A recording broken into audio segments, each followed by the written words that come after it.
사랑하는 여러분, 주일학교를 정상적으로 나오셨다면 모르시는 분이 없는 뭐다? 10계명. 예, 이 모세의 10계명 중에 세 번째가 하나님의 이름을 망령되이 일컫지 말라는 겁니다. 이 조항의 의미가 무엇인지 해석이 분분하지만 상식적으로 하나님의 이름을 함부로 부르거나, 그러니까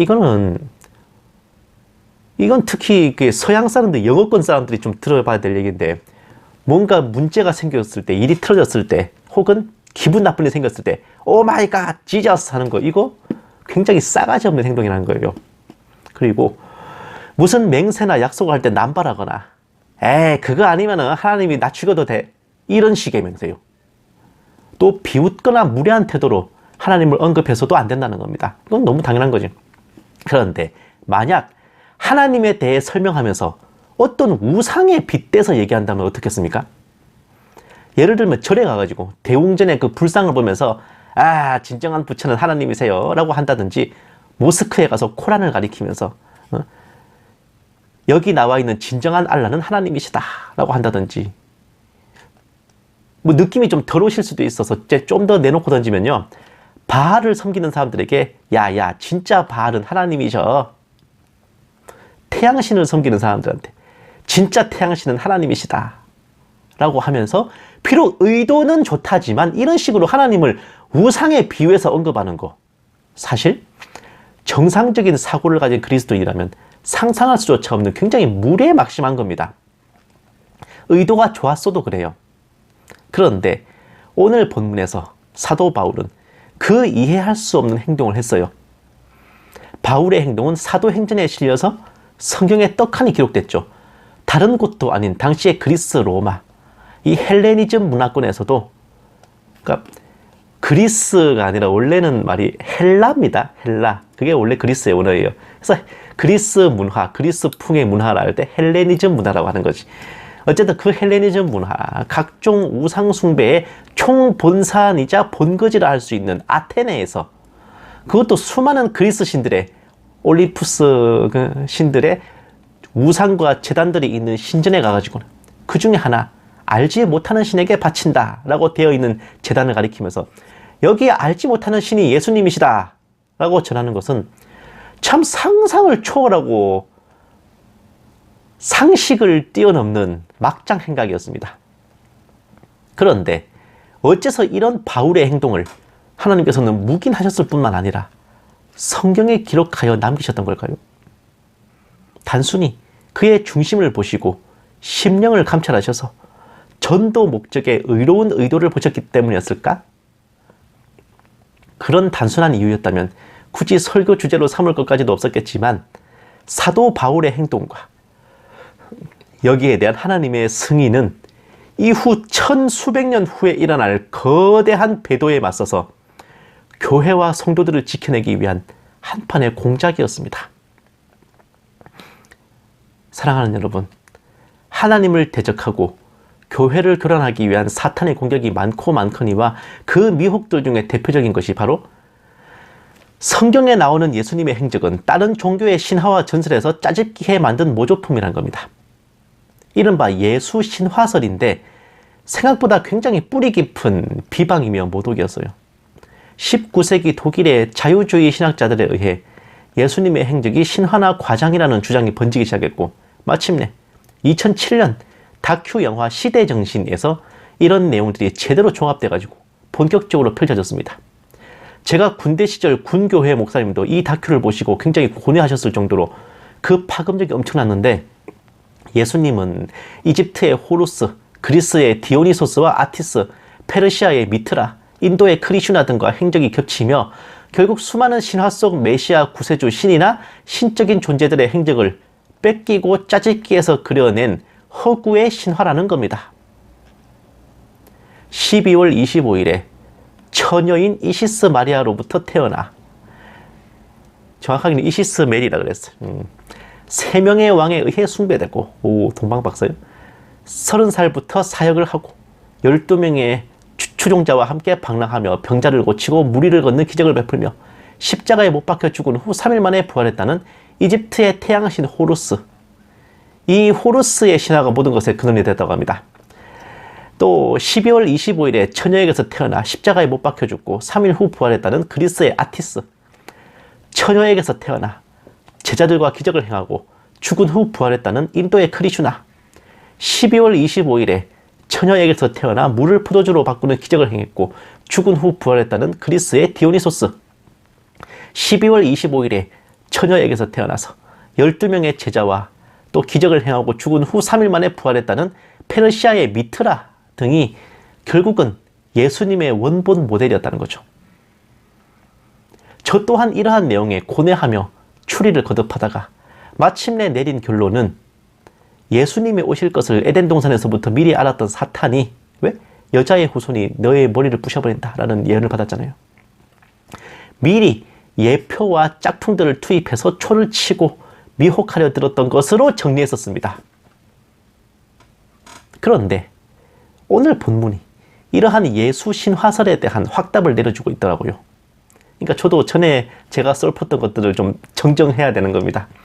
사도 바울의 아테네 여행은 앞서 언급된 여러 신화들이 예수님 사역의 원본이라는 주장을 모조리 분쇄하는 결정적 증거인 겁니다. 알렉산드로스 대왕이 페르시아를 정복해서 그리스와 페르시아, 이집트를 연결하는 제국을 세우고 세 문화권이 합쳐서 헬레니즘 문화를 성립한 후 그것이 로마 제국에 개성되었는데, 한마디로 당대 로마는 현존하는 모든 신화들이 총집결된 문화였고 그 중에서도 아테네는 그리스 로마 신화의 총본산이자 본거지였습니다. 그러니 그 시절 로마 제국의 백성들은 시민권자든 속주민이든 특히 그 아테네 사람들은 더더욱 호루스, 디오니소스, 아티스, 미트라를 너무나 잘 아는 이들이었어요. 만약 혹자가 말하는 것처럼 예수님의 행적이 그런 신화들을 짜집게 하는 거라면 바울이 전하기도 전에 그 사람들이 먼저 알고 있었을 겁니다.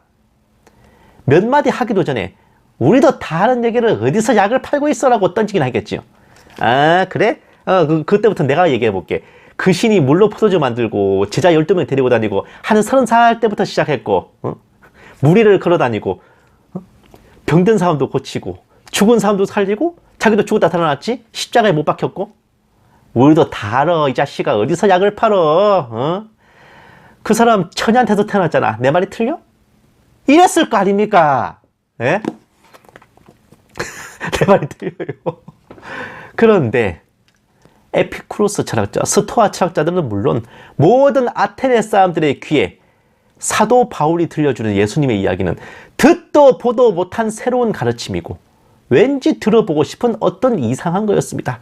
그러니까 바울을 데리고 그 아고라까지 갔죠.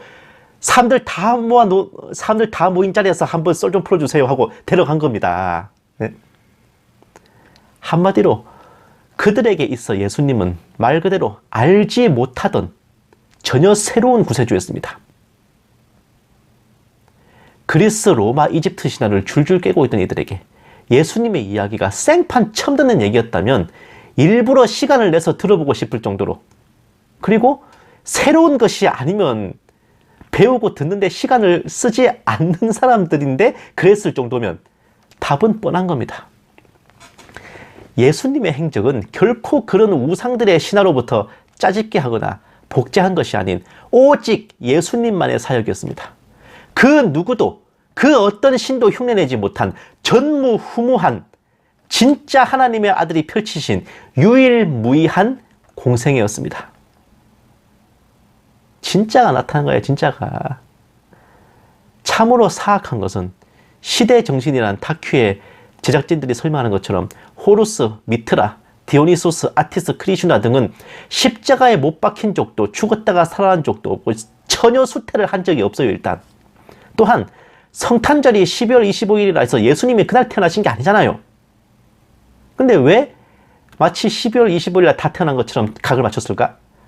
이 제작진들이 아하, 예수님은 12월 25일날 태어난 거구나 라고 생각했기 때문이죠. 호루스의 어머니 이시스 여신은 마리아라 불린 적도 없습니다. 그리고 호루스에게 12명의 제자도 없고 얘가 세례를 받은 적도 없어. 한마디로 그들이 얘기한 모든 내용들이 새빨간 거짓말, 립스틱 짙게 바른 것처럼 새빨간 거짓말이라고. 오히려 이 인간들이야말로 성경에 대한 기본적인 이해나 숙지도 부족한 엉터리였다 그 말입니다.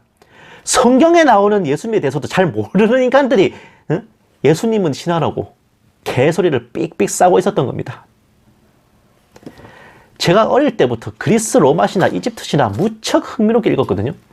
아무리 기억을 뒤집어 보고, 그리고 토마스 불핀치의 그리스 로마 신화 원판을 제가 그러니까 뭐 올리푸스 가디언 이런 것처럼 어린이용이 아니라 진짜 원판을 읽어봐도요, 그리스와 로마, 이집트의 신들에 의해서 예수님의 행적 그 비슷한 것도 제가 단 1도 못 찾았단 말이죠. 그렇기 때문에 시대 정신에 저 다큐가 나왔을 때 내가 읽었을 때는 저런 내용 없었는데? 일말의 의구심이 없잖아 있었단 말입니다. 그때요, 이 정도로 눈도 깜짝 안 하고 날조를 한 그 사악함이 아주 감탄이 나올 지경입니다. 예수님의 구원 복음을 담은 신약 성경은 집필된 후 천수백 년 동안 당대의 수많은 석학들로부터 수많은 검토와 검증과 변증과 토론과 공의회를 다 거치고 통과하고 분석되고 그렇게 해서 확고부동한 진리로 우뚝 선 겁니다. 만약 이방 신화의 모조품이었다면 결코 불가능할 일이다 그거예요. 사탄은 에덴 동산 때부터 하나님의 구원 역사에 초를 치고 방해하기 위해 발버둥을 쳤지만 예수님을 흉내낸 짝퉁 하나조차 못 만들어냈던 겁니다. 그게 사탄의 한계야. 예수님과 같은 자는 전무후무, 전에도 없었고 지금도 없었고 앞으로도 없을 겁니다. 오직 우리 예수님만이 전에도 계셨고 지금도 계시며 장차 오실 주님이시고 전능하신 성자 하나님이십니다. 전무후무, 오직 예수. 바로 그것이 모든 우상과 폐역이 판치던 본거지인 아테네 한복판에서 사도 바울을 통해서 선포된 것이고, 먼저는 당대의 이방인들을 깨우는 외침이자 훗날 배교자들이 짓거릴 예수님의 구원 역사는 신화의 모조품에 불과하다는 그 더러운 미혹을 원천 차단해서 성도들의 영혼을 지켜낼 증거였던 겁니다. 현재를 위한 외침, 미래를 위한 증거, 이것이 바로 알지 못하는 신에게 바쳐진 제단을 가리키며 예수님을 전했던 사도 바울의 기묘한 행동을 성경에 기록하여 남기신 하나님의 뜻이 아니었을까요? 사랑하는 여러분, 때로는 속해 있는 진영 논리나 처해 있는 상황 논리와 상관없이 결코 왜곡되거나 굽어져서는 안 될 절대적이고 보편적인 진실이 존재합니다. 우리 구주 예수 그리스도의 사역, 하나님의 아들이 이 땅에 인간의 육신을 오셔서 그분께서 택하셔서 예정하신 백성들을 위해 십자가를 지시고 피 흘리심으로 구원하신 전무후무한 사랑, 이것은 결코 흉내낼 수도 없고 변개될 수도 없는 절대적인 것입니다. 우리는 악한 자들이 뭐라고 떠들고 짓거리든 우리 주님을 자랑스러워하기 충분하며, 우리가 대적들 앞에서 주님을 기쁘게 시인할 때 주님께서도 천군 천사들 앞에서 우리를 시인하실 것입니다. 인간이 신을 위해 목숨을 던져 순교하는 법은 있거니와 신이 인간을 위해 목숨을 던진 것은 오직 우리 예수님밖에 없어요. 그리고 여러분, 모든 신과 우상은 인간이 만들어내고 지어내고 그려내고 깎고 다듬고 세우고 이름 붙인 거죠. 제우스의 이름이 왜 제우스입니까? 인간이 제우스라고 붙인 거죠. 안 그렇습니까? 걔네들이 인간들한테 혹시 나를 뭐라고 부를 거냐? 라고 물어보기나 했습니까? 아니잖아요. 순전히 인간이 다 이름 지어서 붙인 거 아닙니까? 그런데 오직 우리 하나님은 스스로 계신 참 하나님이십니다. 예수님께서도 만방의 그 어떤 신도 인간에게 하지 못한 질문을 하셨어요. 너희는 나를 누구라 하느냐? 그 한마디를 친히 하신 분이십니다. 세상에 그 누가 뭐라고 하든지 하나님만을 섬기기를 택하며 예수님을 향해 주는 그리스도시요 살아계신 하나님의 아들이시다 라고 전심을 다해 진심을 다해 고백하는 저와 여러분 모두 되시기를 주님의 이름으로 간절히 축원합니다.